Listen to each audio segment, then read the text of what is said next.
Hey folks, how's it going? I hope you're having a great week so far.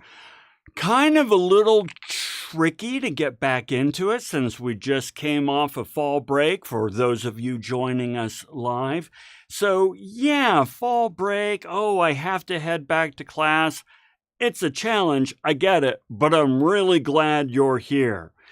We have a lot to talk about today, so I'm going to jump right in and kind of introduce what we have got going on. We are going to be talking about labor versus capitalism. And as it says, it's called capitalism, so you can guess who wins, but it's a really interesting dynamic that has come about because we now have fully fledged capitalism at work. We've talked about all the steps. As a matter of fact, let's review those. Let me get my screen up. There we go. Now I am all official. So yeah, let's go ahead and jump right into this. So here's the idea. Let's come over here first. And I'm going to get out of the way to kind of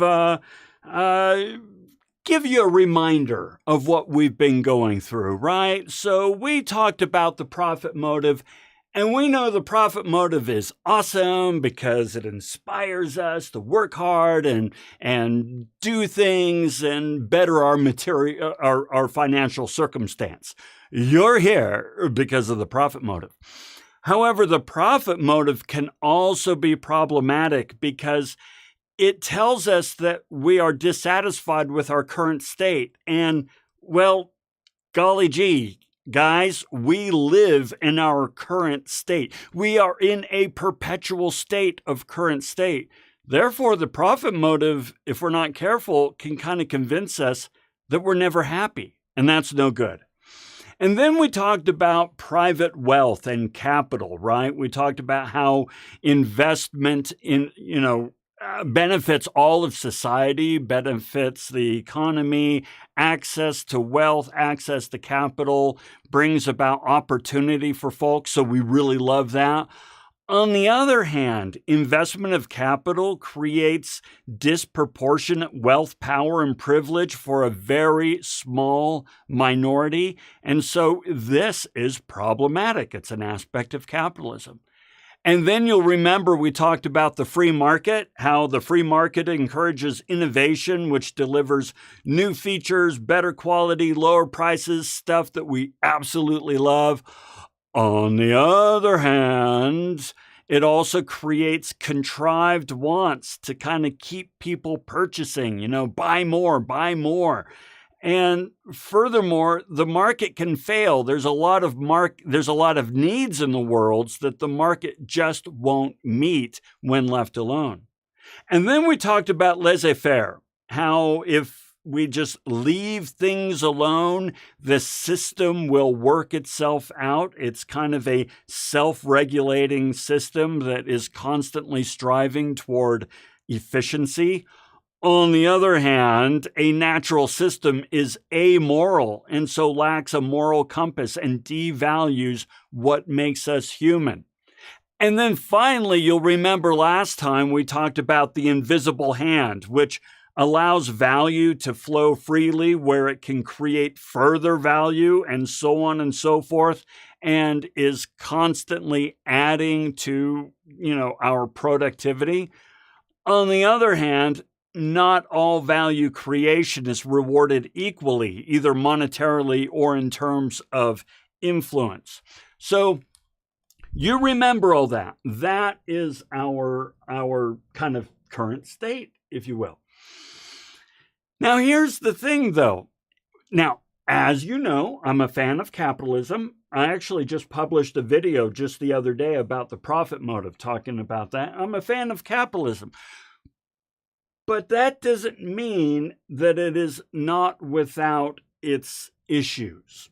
And so one of the people who really kind of delved into the issues of capitalism was Karl Marx. Now, by the way, another person who delves into the issues of capitalism is Adam Smith, the godfather of freaking modern economics. We'll come to that.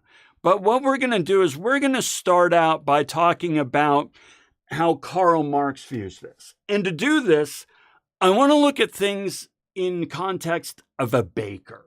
Okay, check these folks out. Check them out.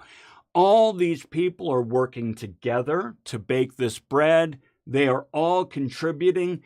It is a hands-on experience. We have both youth doing a lot of the hard kneading. We have, the older folks who have the recipes and have the know-how and they're directing.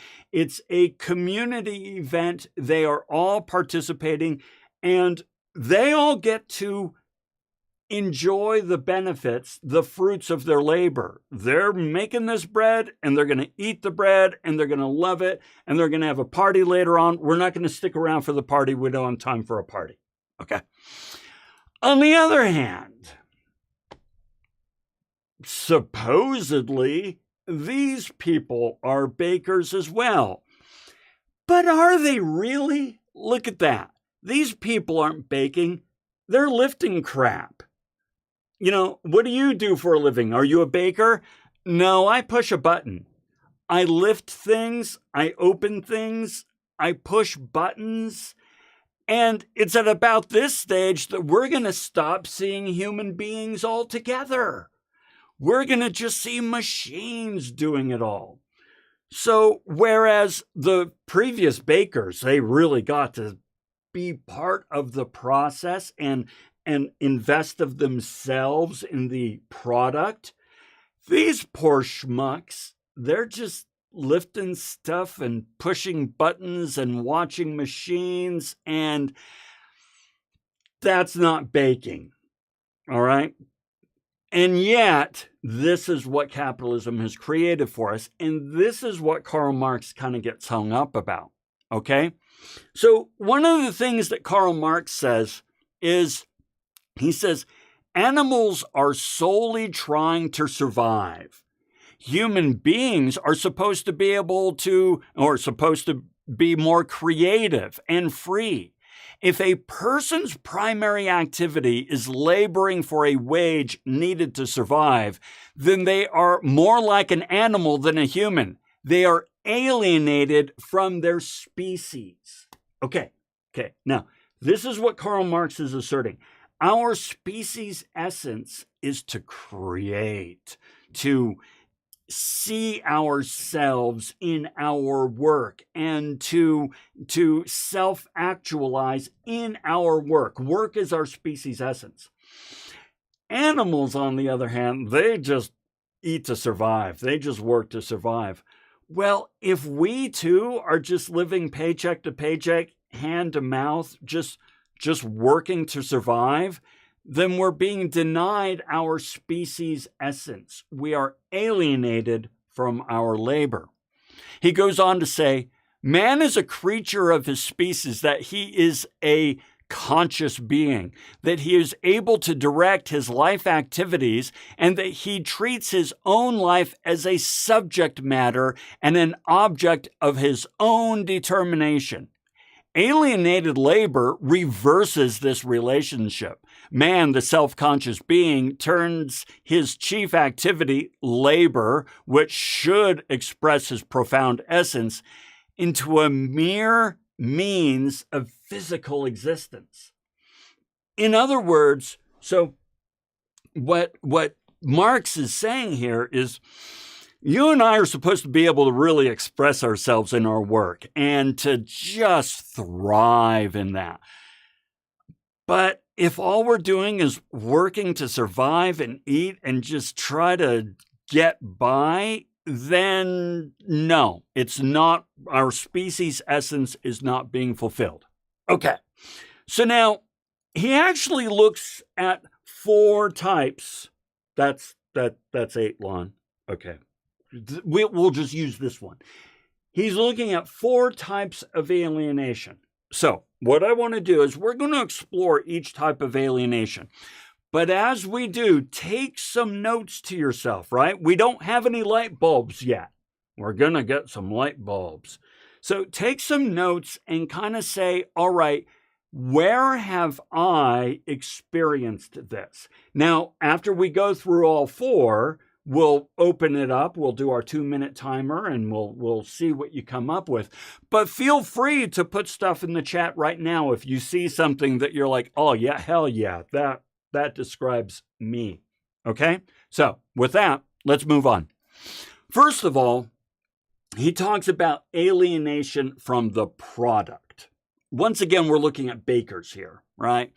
A baker is close to the product. Somebody, they were kneading the bread and all that. Whereas somebody who just pushes a button, hell, you can push a button in Detroit and turn on a bread maker in Cincinnati. You're not physically, emotionally close to the product. You're just pushing a button, man. A baker makes all the profit. Somebody pushing a button is just given 7 cents to push that button, because the baker gets to put everything into it, and then when they sell it at a profit, they receive the profit. Whereas when you're just working for the man, you get whatever the man is willing to pay you, which is going to be as little as possible. We're going to come back to that. So you don't really get to keep the profits of your labor. You're just paid to lift that flour, open it up, and dump it.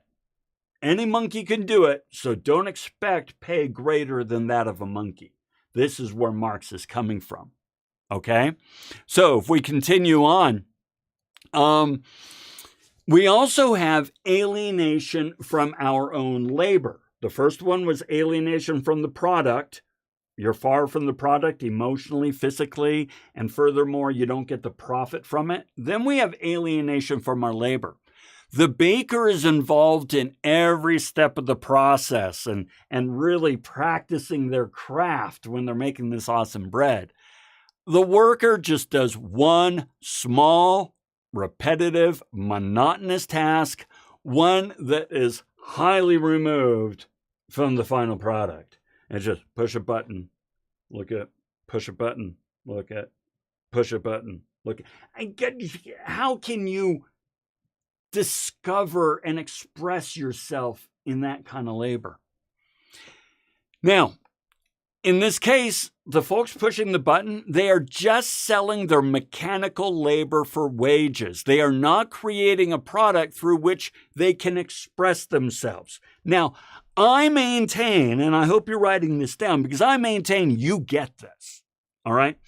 The reason you're in school right now is because you're just doing this monotonous stuff that you're not really self-actualizing in that kind of work. You want to open up opportunities. You want to follow your passion to some degree, and you want to see yourself reflected in your work. I am very lucky right now in my career because check this out. I am so totally expressing myself in my work, right? And this is a great benefit to me. But I've not always been in this situation, so I really get it. Okay? So let's continue on. We also have alienation from others. So we had alienation from the work, from the product, alienation from the labor, and now we have alienation from others. What does Marx mean? He means since workers are not connected to the product in a meaningful way, they are not connected with one another in a way that gives them meaning and purpose in the community. When it comes to having a place in the community, I run a kneading machine is not the same as I am a baker, right? So in my circumstance, I'm a professor, and that has some weight in our community. Furthermore, I feel very close with my coworkers. We collaborate a lot. This Saturday, I'm meeting up with a bunch of my coworkers to do game day and so forth. I have a place in the community. I can express myself both with my coworkers as well as my students, you guys, right? And so this gives me a place. But if you're just somebody who shows up to work and my job is to pull a lever and then turn the dial and then pull the lever and turn the dial, it's hard to really say, what's your place in the community? This is what Marx is asserting, okay? So he goes on to point out that this puts workers at odds with one another as they look out for themselves rather than the collective. All right. Since we're competing with each other for these limited jobs, I'm not going to help you. I'm not going to build a relationship with you. I'm just looking out for myself. And people divided, employees divided, a nation divided cannot stand. Okay. All right. Continuing on. Fourth and final. All right. Alienation from ourselves. This one's fascinating. Actually, they're all fascinating, but this one's fascinating. Labor fulfills our species' essence to create and express ourselves in our accomplishment. But capitalism robs workers, according to Marx, of their species' essence, that thing which makes them human. They are denied the opportunity to create, innovate, critically analyze, problem solve, and basically affect an outcome. These folks who are just pushing buttons and stuff, they're not being asked for ideas. They're not being asked to problem solve. They're not being asked to look for efficiencies. Somebody's just standing over them with a clipboard and counting how many times can they push a button in a minute and what's your throughput, and then get in trouble if you don't push it enough, right?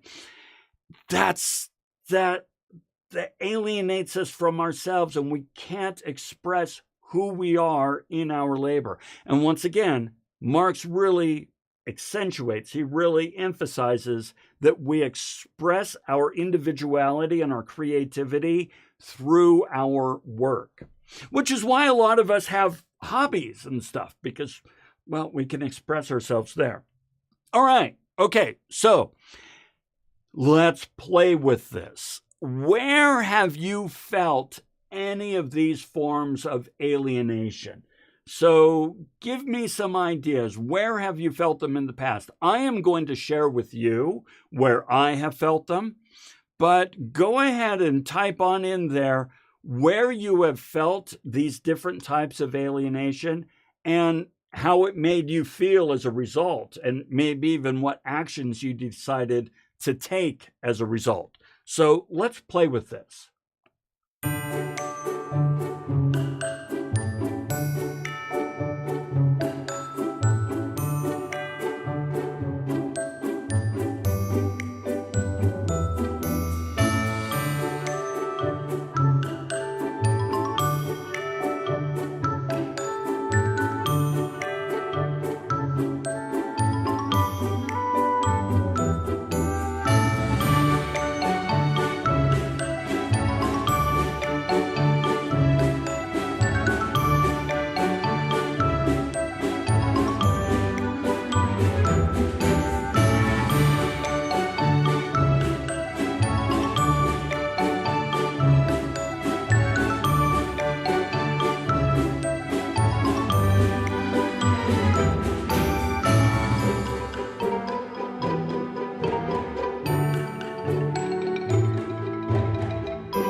Okay, let's play with some of these and I'll share mine as well and see how it comes out. Okay, so we're starting off with Jake. I felt like most of my high school jobs had similar reality of pushing the button on the machine for me. No input was asked on how to improve things and so forth. Great, and that's the wrong one line. Let's come back over here. There we go. There's our light bulb. Great example. You know, we like to affect our destiny. We like to affect our state and our outcome. And so we actually like it when people ask for our informed input rather than just, hey, this is the way it's done. Do it that way. Tremendous example. Maximus, working as a cashier. I just simply gave people what they want and go on their way. I'm not really making anything. Yeah, a cashier. Okay, and there's our light bulb. The cashier is such a good example that notice they're replacing cashiers, right? They are now doing automated checkout. In other words, that work was so low on the rewarding scale and so forth that it's better just to replace you with a machine. Now, by the way, folks, we're going to talk about this in detail in a future lecture, okay? So automation is not bad except when it is, all right? We're going to talk about this in a future lecture, but that's a great example, yes. Then we have Michelle. I work at my family's flower shop. I get to express myself in the flower designs. I so totally love that one. I have a few I'm going to get a sentence out. If I could do so, I would change my career every 3 to 5 years, just because I find so many careers fascinating. And one of those on my list is working as a florist, because you get to work with people at special moments in their lives. And so they are inviting you into their life during these special moments. That's an intimate thing. And then you get to express yourself in the flower designs. I think that's a great example. Okay, so then we have Bridger. I felt alienated from the product when I would stock shelves in a grocery store. I'd put all the manual work into making them look nice just for the company to gain the majority of the profits. Okay, all right, I'm going to give this one another one. It's actually, a few of you deserve another one, so we're going to go ahead and get us up there. The reason I'm giving this particular one another one is that you've called out that the company really gains the benefit from your work. They get the profits, just as Marx points out. Now, I want to make something really clear.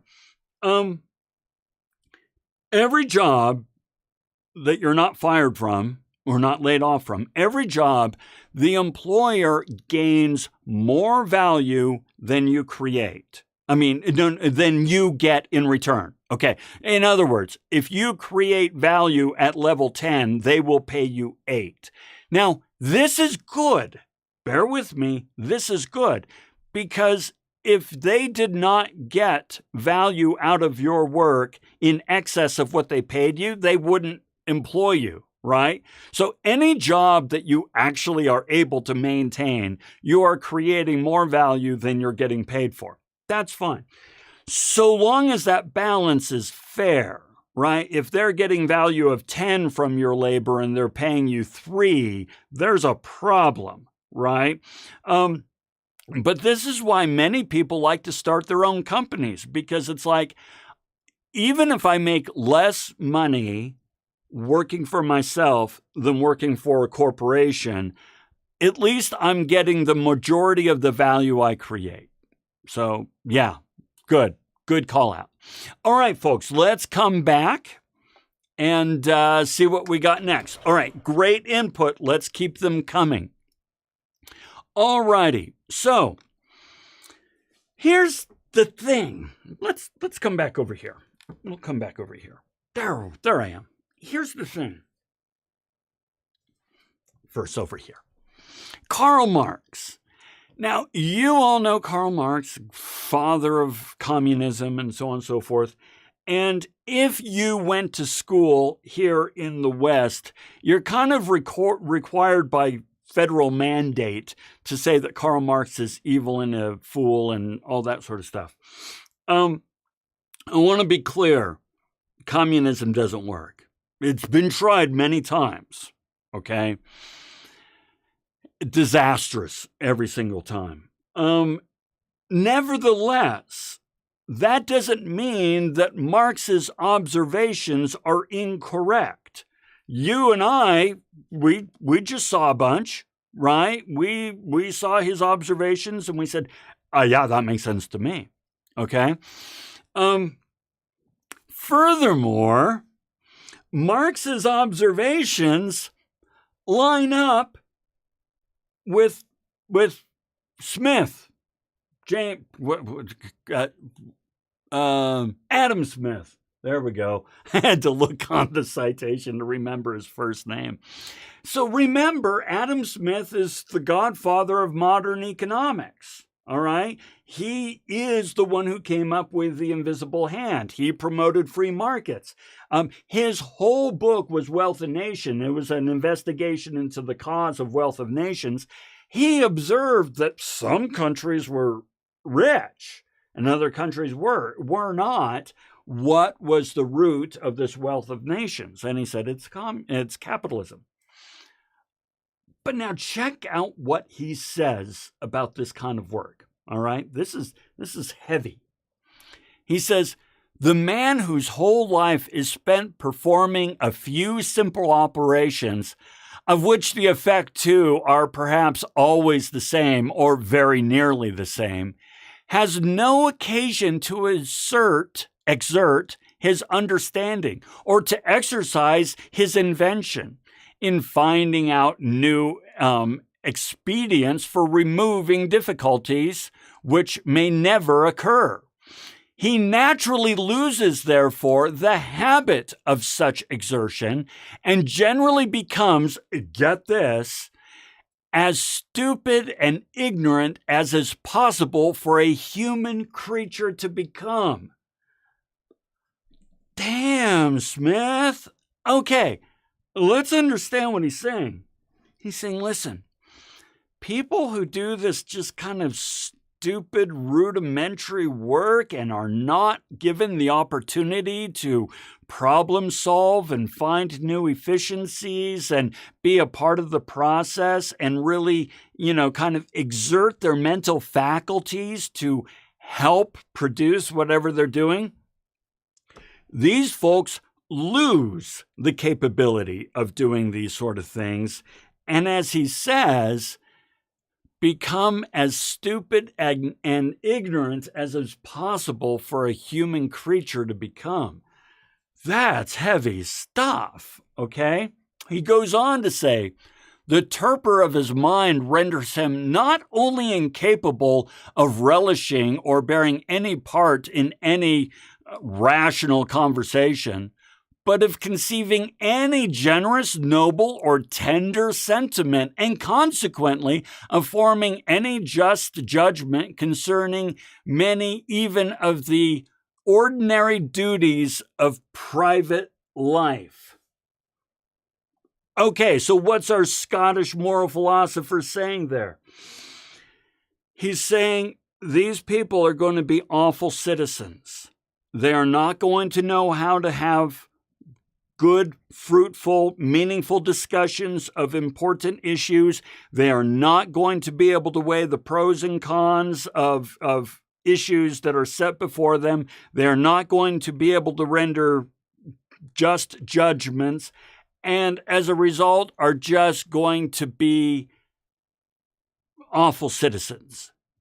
Okay. So, my assertion here, and let's come on back over here, is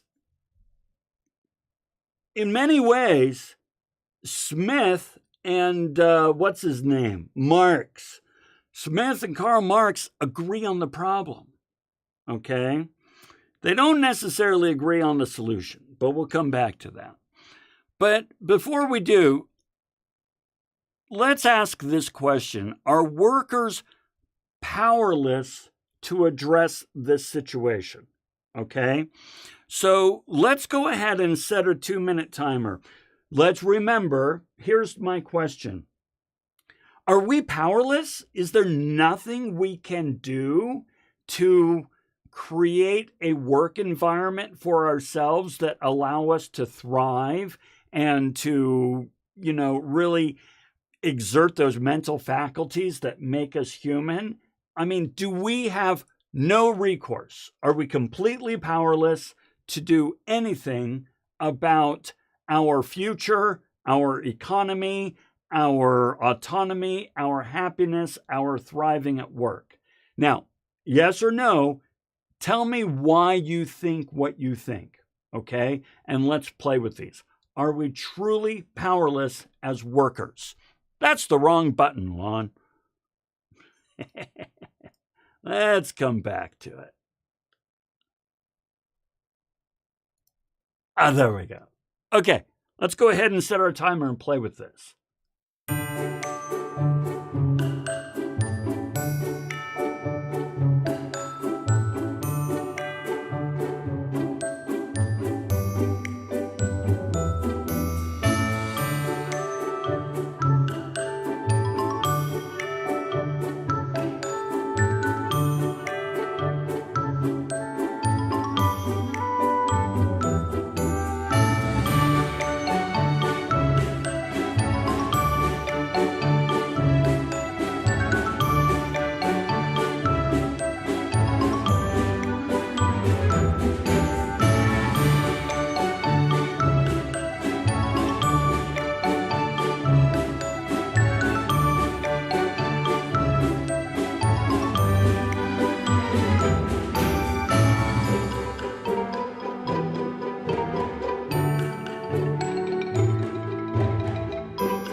Okay, some great comments here. Let's play with these. So, first of all, we've got Jake saying, yes and no. We have the capability of creating the best environments we can. Where we are not is, we can only control as much as a business as we don't own. Okay, I kind of like this, right? This sort of makes the case for, there are some companies that are employee owned. Okay, Shields is employee owned and Winco is employee owned. REI is not employee owned, but it's part of a community, a co-op. Okay, and so one of the reasons these companies go employee owned or co-op is they want employees to feel a sense of ownership and to exert some level of influence over that. So yeah, tremendous. Bridger goes on to say, I don't think we are powerless at all. Sure, everyone has their own say and voice, but unions have been able to give employees mainly a positive impact, although they are shunned in today's corporate. Okay, so by the way, you're getting another light bulb because you mentioned unions, which we are going to address here momentarily. Unions are going through a really fascinating state right now. So everybody put a pin in Bridger's comment. We're going to come back to that. Okay. Let's see, Jake. I think a lot of the tech companies offering a lot of benefits, flexible work schedules, can help make for an awesome environment. Tech companies are really on the vanguard of this. I agree. They're also kind of realizing maybe they went a little too far in some areas, but a great example. And having worked in the tech industry for decades and continuing to consult there, I can tell you, I can attest that journey continues. Maximus, we do have power to create the environment. Depending on the perspective, you can leave employment, you can find something better, or you can protest, strike, activity, all depends on the person. Protest, strike, once again, happening right now. We're going to come back to it. That's that pin. Furthermore, we do live in a free market, right? You can move to other jobs. And incidentally, real quick, right now, unemployment rates in Utah currently are at like 2.3%. That is crazy low. Which means if you are unhappy in your job right now, or you feel that you are not paid fairly, you need to look for another job. You will find it because employers are pulling out all the stops to hire people. So just an aside there. Okay. Faith. Hey, Faith. Kinda. We can do the best we can, but when it comes down to it, we tend to rely on others to make things better too. Okay, this is kind of a cool, they're all cool comments. Hi, I'm Captain America, and I'm here to tell you, stay in school, and that if there's one thing you're going to learn from this class, it's to endure silliness. Okay, so here's the thing. We can do stuff individually, right? But as Faith points out, and the rest of you have, kind of insinuated, it has to be a collective thing for it to really matter. It doesn't have to be unions. There are many ways that employees can get together and kind of try to make things better as a group. So I like the way Faith points that out. She also goes on to say we can make things better that we are entitled or in charge of, whatever you're in charge of. And I like that. So I like the way Faith says, hey, you're actually even if it's a small thing, you are actually in charge of some things in your life, in your career. And if you assume responsibility of those things and try to make those small things that you're in charge of better, you can affect a positive outcome. By the way, I'm going to go ahead and add my own. You can also go to college, increase your skill set, and make yourself more valuable to the market, and actually get a job in which your job is to make a difference, which you're all doing right now. Okay, very good, very good. All right, let's continue this. Now, you guys pointed out one of the things about unions. Now, this is going to be an interesting conversation because when Smith wrote this stuff, unions were illegal. Prohibidi-dabido. If you know what movie reference that is, tell me in the chat. Prohibidi-dabido. Okay? There were no unions. And as a result, Smith said, listen, masters are going to prevail. Capital is going to prevail. The employers are going to prevail. And this was his case. He said, well, first of all, workmen desire to get as much as possible and managers to give as little as possible. The former are disposed to combine in order to raise, the latter in order to lower the wages of labor.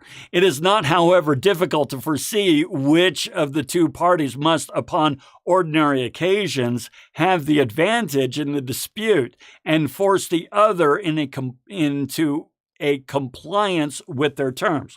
Okay, what did he just say? This is what he just said.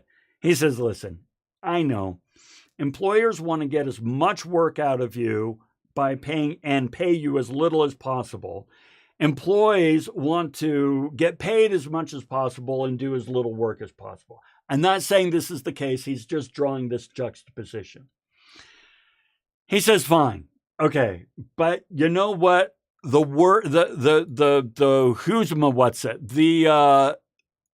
employers are going to prevail. Well, because I had the wrong thing selected. Here's why they're going to prevail. First of all, the masters, being few in number, can combine much more easily. Okay, this is a really important point. All right, so if you're talking, let's talk tech for a moment. Now, these were the robber barons of the day. These were railroad and steel and gasoline and oil and so on and so forth. They were the robber barons. But let's talk tech today. Remember, this is not a history class. How many tech leaders are there? There's a handful. All right. You got Bezos, you got Zuckerberg, you've got, what's his name? Musk. I forget who the CEO of Microsoft is right now. I forget. But the point is, when we're talking real major tech and so forth, whoever is over ABC and Google, there's only a handful of them. And furthermore, this handful of people, especially in this day, are all old white males. Now, in today's world with tech, they're all males. They're not all old. They're middle, right? And they're not all white. Some are Indian. I think the CEO of Microsoft is, and I think Google as well. I don't know. Do me a favor, Google that and find out. The point is, though, like minds, right? Furthermore, they all live in the same area, okay? So it's really easy for these folks to organize. They're not supposed to, but it's easy. On the other hand, employees, holy hell, there's hundreds and thousands of employees. There's millions of employees, and they come from every background you can possibly imagine. And the idea that they're going to agree on anything, trust me, they're not going to agree on anything, okay? So the masters, you know, these old white males have an advantage there. Second, Smith points out that the law, besides, authorizes, or at least does not prohibit the employer's combination, while prohibits those of the workmen. Okay, what he's saying here is that back in the day, it wasn't necessarily illegal for all these robber barons to coordinate, okay, to align their interests. But it was illegal for employees to coordinate and align their interests, unions, okay? Now, today, things are different. Today, it is illegal for corporations to go into cahoots, right? I forget the word I'm thinking of. What's the word starts with a C, not cahoots, not coordinate. It'll come to me later. It is illegal, but it sort of kind of happens anyway. Unions are not illegal, but it is hard as hell to put them together. We'll talk about that. By the way, Jake here says real quick, and where's my mouse? There's my mouse. Jake says, I think the auto union crisis is going on with Ford, GM, and and this is a good comparison of the three large automakers can come together just like the masters of old. Awesome point. Okay, so even though GA, whatever, right, Chrysler and Ford and all these GM and so forth, they're not supposed to coordinate. Trust me, they're talking to each other, especially during this. And then we have the actors' strike going on right now. Trust me, the studios are talking to each other. We had the writers' strike. That's been cleared up. We're going to come back to that. But yes, a tremendous point. Okay. Number 3, in all such disputes, the masters can hold out much longer. A landlord, a farmer, a master manufacturer, or a merchant, though they did not employ a single workman, could generally live a year or two upon their stocks, which they have already acquired. Many workmen, by contrast, could not subsist a week. Few could subsist a month, and scarce any a year without employment. In the long run, according to Smith, the workman may be as necessary to his master as the master is to him, but the necessity is not so immediate. This is an important point. If workers strike, such as with the auto workers right now or the actors, by the way, no, not all actors are rich. 1% of 1% are rich. The rest are just like you and me. They're just working schmucks trying to make a living. So when they go on strike, they have no money. Now, yes, the unions do have a fund that helps support the members during this time, but they get pennies on the dollar. Whereas the studios or the auto manufacturers who have billions upon billions of dollars in the banks, they can outlast the workers quite often. Not always, but quite often. This is the point that Smith is making here. Okay? But of course, yeah, this is not back in the day stuff, right? There's a lot of Supreme Court rulings right here that have really limited the power of unions to a significant degree.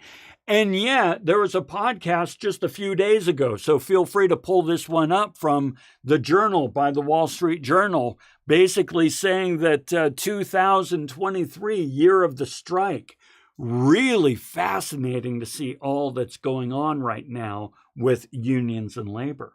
Okay? All right. So again, my thesis to you here before we go on to the last reading is both Smith and Karl Marx express alienation and the power of those in power in very similar terms, but their solutions differ greatly. Okay. Now, this brings us, and we're going to do a break here though, this brings us to Mike Lefebvre, Steelworker. This is far and away one of my favorite readings in the entire semester, okay? So we're going to do that. But you know what? We need a break. So I think today we need to get up and move. So get up and move with me, and let's go ahead and have ourselves a dance break. Let's do that. I think that would be a good idea.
All right.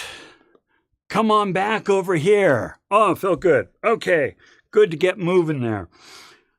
So with that, let's go ahead and jump into Mike Lefebvre, Steelworker. I freaking love this reading. And the reading, by the way, is from a book called Working by Studs Terkel. I actually have a copy of it in the other room there. I should have brought it out for you. Anyway, Studs Terkel was this journalist off in Chicago back in the day, in the 70s. And Pulitzer Prize winning journalist, by the way, just so you know. And his whole thing was he wanted to report on the little people. He wanted to document the little people. His whole assertion was, listen, there's any number of journalists out there who would love to interview Tom Cruise and Brad Pitt and Angelina Jolie and all that. The celebrities, Elon Musk, they get all the press they need and then some. But who's talking to the little guy? Who's talking to the little gal? Who's documenting their stories and their lives? So that's what he did. He would just talk to people. And the whole book, Working, which our reading next comes from, is him just talking with folks and interviewing. Okay? So with that, let's talk about Studs Terkel. Here's how not Studs Terkel, Mike Lefebvre. Here's how Mike Lefebvre describes himself. I'm a dying breed, a laborer, strictly muscle work. Pick it up, put it down, pick it up, put it down. Okay, now, I'm going to let you in on a little secret. Mike Lefebvre is a freaking genius philosopher. And I'm not just saying that because I love hyperbole. I love hyperbole. But he's a genius philosopher. We're going to see this. But the work he does, the place he has in the community, it's just steel work. Pick it up, put it down, pick it up, put it down. All right. So what I want to do is we're going to bring up the 4 types of alienation that Karl Marx put together. And we're going to look for these in the reading with Mike Lefebvre. All right. So let's check this out. Now, remember, we had alienation from the product, right? Distance from the product itself, pushing a button, picking it up, putting it down, picking it up, putting it down, making little in the process and so forth. That was alienation from the product. Let's see what Mike Lefebvre says. You can't take pride anymore. You remember when a guy could point to a house he built and how many logs he stacked. He built it and was proud of it. It's hard to take pride in a bridge you're never going to cross, in a door you're never going to open. You're mass producing things you're never going to see the end result of it. Yeah, right? It's just, how do you see yourself in the work or enjoy the output, the outcome, the accomplishment if it's like, you know what, I pulled steel in a bridge off in Newark. I haven't even seen the bridge, right? Okay, continuing on. Remember, we also had alienation from one's own labor. Small, repetitive, monotonous task does not allow the person to express themselves in the work. Remember that one? All right, let's see what Mike Lefebvre says. Somebody's going to build something. Pyramids, Empire State Building. These things don't just happen. There's hard work behind it. I would like to see a building, say the Empire State Building.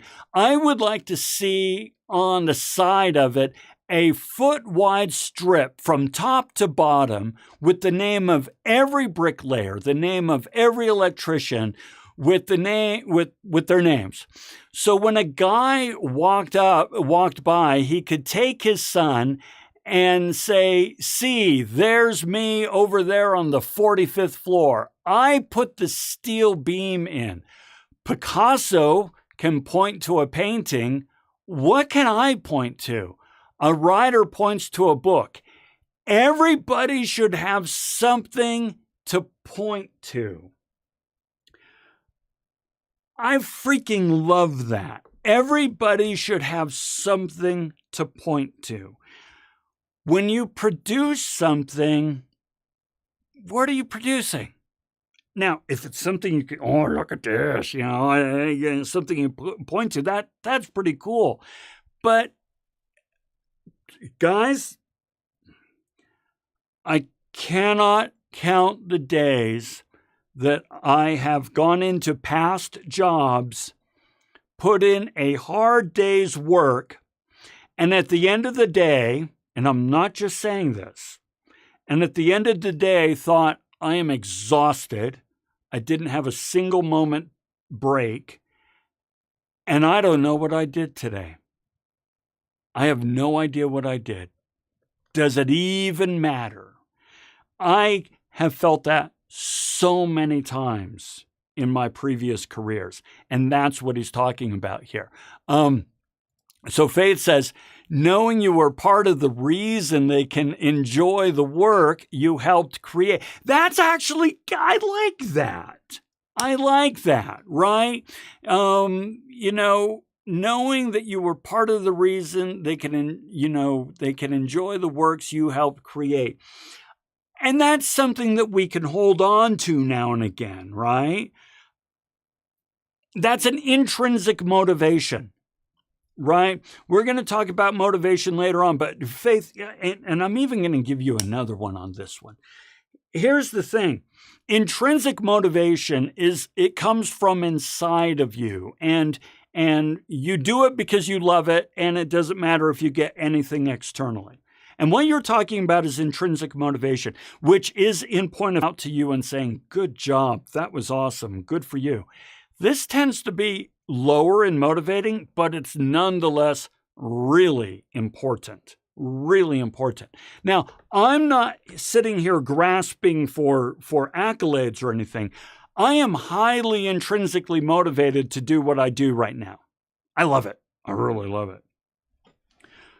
But when somebody says, I really appreciate what you've done, I learned a lot, I did this, this is good, I really thank you very much, that means something. You would like to think it shouldn't, but there's nothing like having that little like button pushed, right? Social media feeds on this. Okay, I digress, but really good point. Okay, let's continue on. When I worked on my PhD, I interviewed a whole bunch of people. I studied motivation for my PhD dissertation. And one of the people I interviewed said this. He said, being able to point at something and say, I did that, or I worked on that, or your random person on the street can go and touch this thing that I worked on. The closer you are to the product that I worked on is to something that someone would recognize, the better I feel about it. To be able to say, I'm one of a couple people who made this happen. That was a tremendous feeling of achievement, and it was a feeling that persisted. This is the exact opposite of alienation from the product. He had something he could point to and that people could enjoy. And he knew that he enjoyed. And just as you pointed out, Faith, he could get a lot out of it. So, yeah, strong stuff. Okay, continuing on. Now, another form of alienation that Marx talked about was alienation from oneself. Okay, unable to achieve one's species' essence through their work, denied opportunity to create and innovate and so forth. Well, let's see what Mike Lefebvre said here. I got chewed out by my foreman once. He said, Mike, you're a good worker, but you have a bad attitude. My attitude is that I don't get excited about my job. I do my work, but I don't say whoop-de-doo. The day I get excited about my job is the day I go to a head shrinker. How are you going to get excited about pulling steel? Oh my gosh, I love this. How many times have any of you, and just me, you just say, yep, here, and so forth, and I have, how many times has a boss come to you and said, you know what, you're doing good work, but you really got to work on your attitude. You really got to work on your attitude. Let me know. Let me know if that's ever happened to you. Now, here's the point. As an organizational psychologist and somebody who teaches leadership and management and so forth, I understand that attitude matters.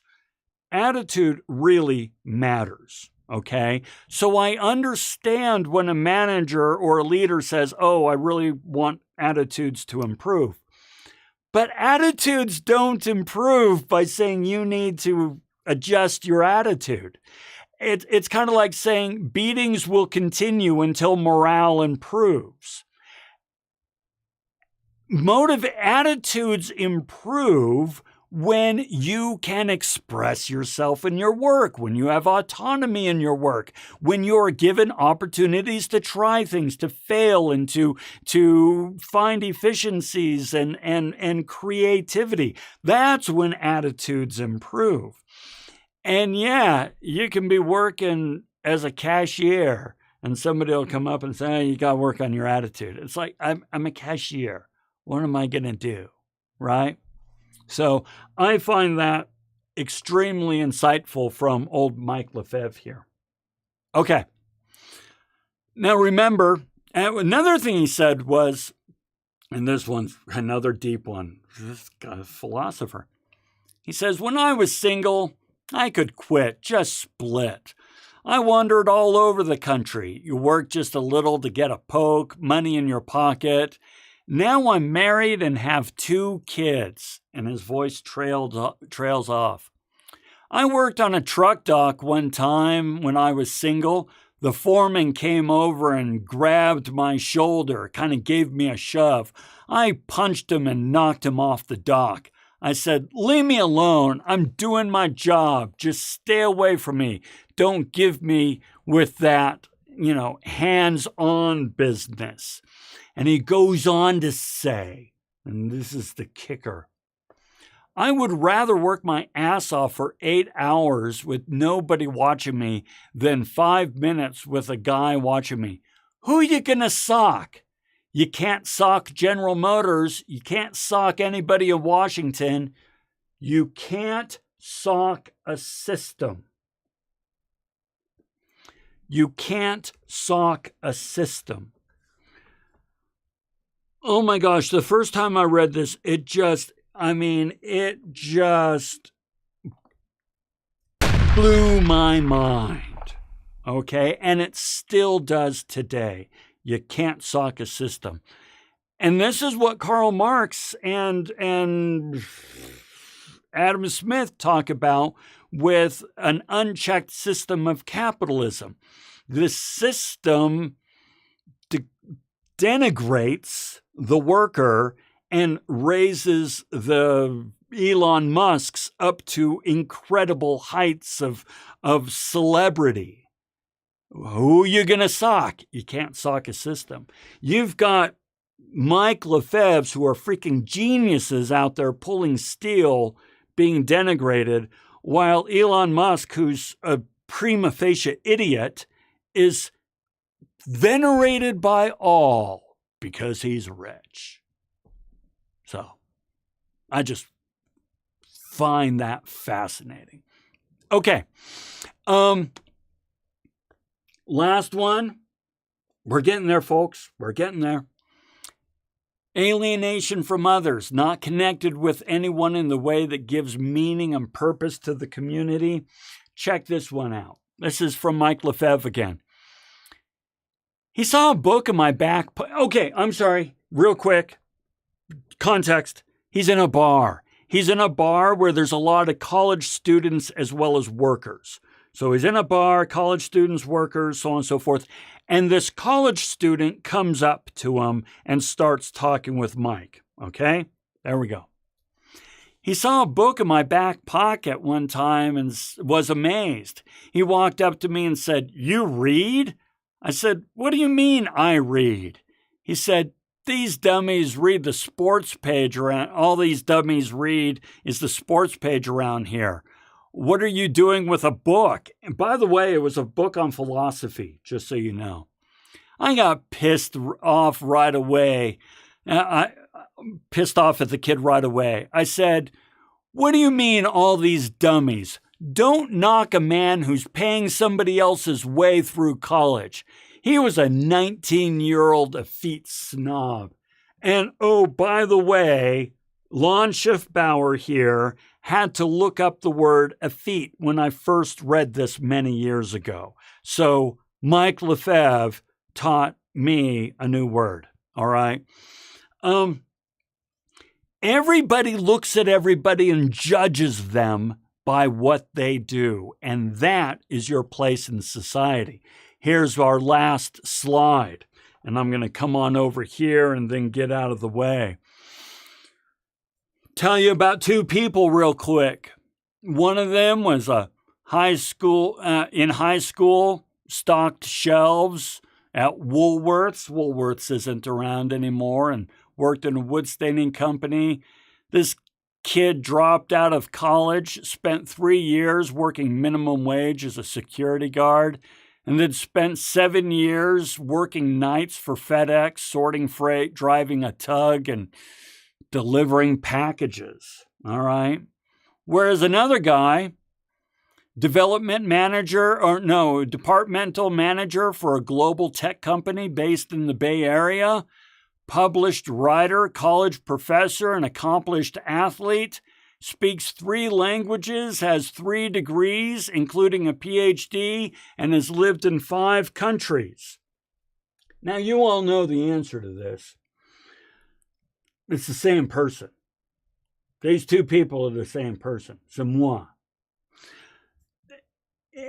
But if you did not know that, it would be really tempting to look at the first person and generate a preconceived notion about this blue-collar worker. And if you didn't know that they're the same person, it would be really easy to look at the second person and generate a preconceived notion about this privileged, academic manager, whatever. Okay. All right. Point is, our place in society, in the community, is often based on just off-the-cuff stereotype judgments that people make of us as they learn what we do and see what we do and so on and so forth. This is part of the alienation from the community. Okay? So, guys, we're low on time. I want to give time for questions and so forth. So we are just going to end with this quote from Carl Sagan. One of the saddest lessons of history is this: if you've been bamboozled long enough, we tend to reject any evidence of the bamboozle. We're no longer interested in finding out the truth. The bamboozle has captured us.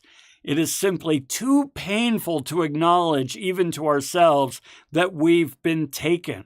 Once you give a charlatan power over you, you almost never get it back. The reason I like to end with that quote is because, we've often been bamboozled in life into saying the current economic system is the only way it can go, and Karl Marx was off his rocker, communism and all that sort of stuff.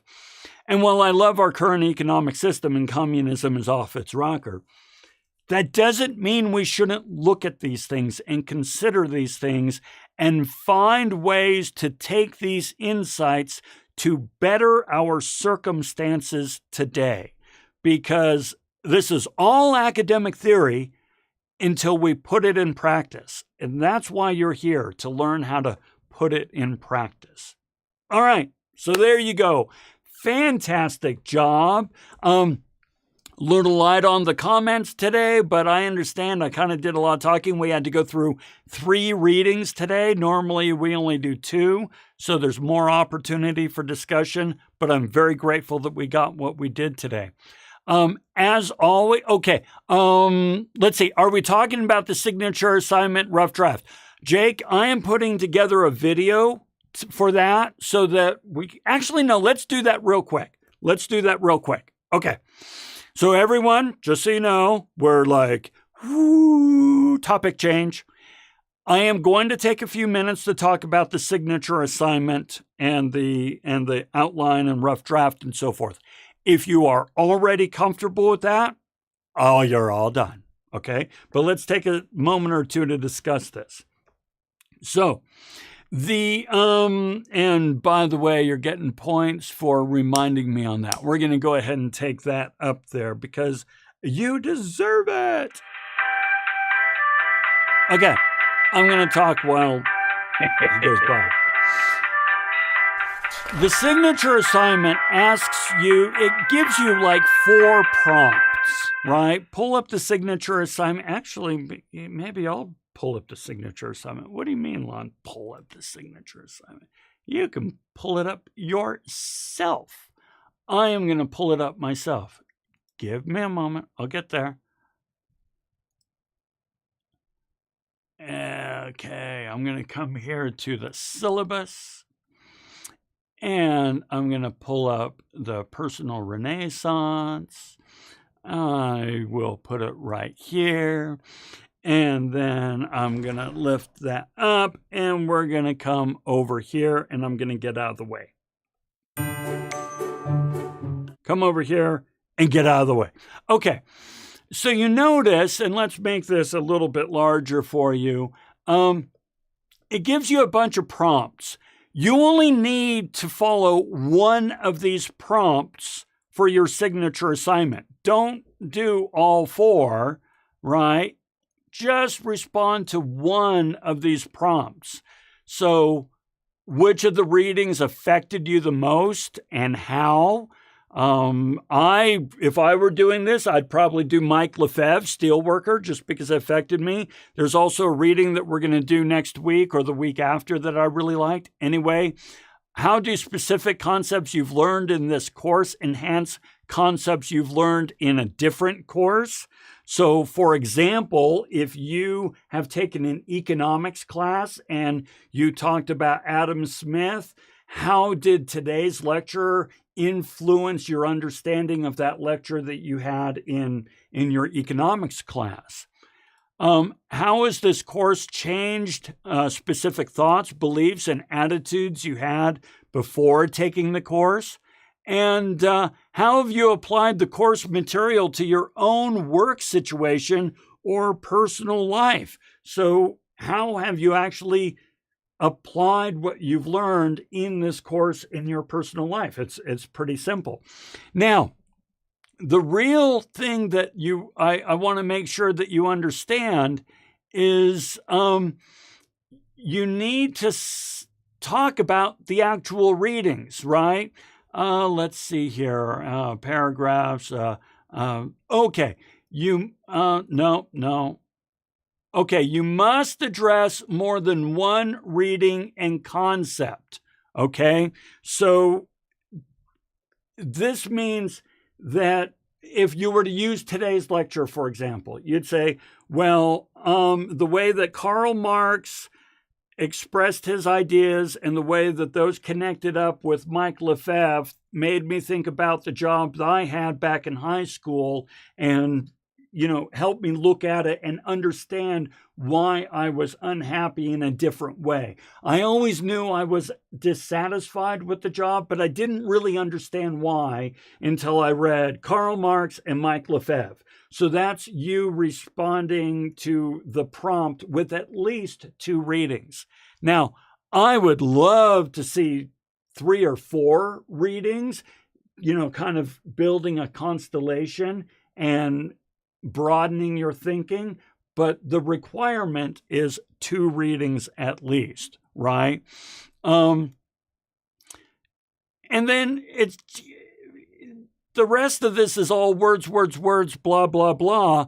What I really want to make sure that you understand is I want to see your thoughts. There's no right answer. There's no right answer. This is a reflection. This is you exploring the ideas through your own lens. And your lens, your point of view, your perspective has value. All right? So I want you to explore these ideas through your lens and help me see how these ideas have influenced you in various ways, right? Now, once again, remember, we do have here, 1,200 to 1,500 words. Remember, I don't care about word count that much. I care about whether or not you've provided authentic insights into how these readings have influenced you. If you hand in 1,000 words, but you tell stories that show that you've really internalized what we've discussed, you win. On the other hand, if you hand in something that's 4,000 words, and it's just words, blah, blah, blah, and I'm not impressed, that's not a winning paper, right? So don't get fixated on the word count, all right? So with that, let me open it up for questions, right? So I'm going to answer a few of the questions here, but keep going with the questions. With it being a rough draft, are you looking for word count? Yeah, no. Rough draft, no. Right? I'm looking for you getting words on paper, right? Thoughts and so forth. A rough draft can just be a collection of thoughts and stories that have yet to be worked into a narrative and so forth. So no, I don't care about completeness or word count or spelling or grammar or narrative structure in a rough draft. That said, the more complete your rough draft, the better feedback I can give you. If you just put a few words down and say, here's my rough draft, there's not a whole lot I can do with that, and I can't help guide you. On the other hand, if you really work through that draft and try to get it to be something fairly substantive, whatever, I can give you good feedback, I can point you in the right direction, and I can ensure a winning final paper. So there's some insights there. Let's see. Are you looking for more than an outline on this assignment? Now, the first assignment that you do, and I think it's the one that's this week, let me make sure. The one that is this week is an outline. All you need to do for an outline is say, this is the prompt I'm going to explore, which of the four. These are the readings that I'm going to include in this, and this is generally why these readings resonated with me. That's it. That's an outline. Now, once again, the better your outline, the more feedback I can offer, but this outline that is due this week, that's all you need to do. The rough draft that's due at the end of November, that's the one that needs to be more substantial, but once again, the more substantial, the better feedback I can provide. Let's see. It says it's a rough outline. What format? An outline doesn't matter. Okay, Faith, I see a thumbs up, but the format doesn't matter. Outlines are outlines. Outlines are a tool for you. So let me really express to you why it's not important.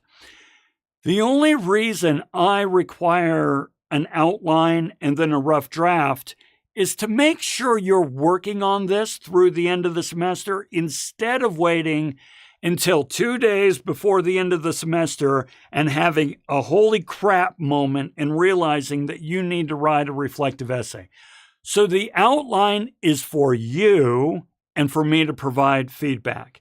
The rough draft is for you and for me to provide feedback so that when you hand in your final paper, you already know it's an A because we've had conversations about it. That's why I require the outline and the rough draft. But that's also why I don't care about format in an outline. Okay. Any other questions? Oh, we are at the 11:20 point. So, yeah, any other questions at all? And remember, if you want to talk one-on-one, let me know and we'll set up a Zoom meeting. So we can always do that. Julie, you're welcome. I appreciate it. Jake, thank you very much. And yeah, good questions. I'm glad you dug into those. All right, well then I will be sticking around a little bit longer, but if you have any questions or comments or anything like that, let me know. But otherwise, yeah, here it is. Otherwise, we're good. And you guys have a fantastic rest of your week, and we'll see you next week.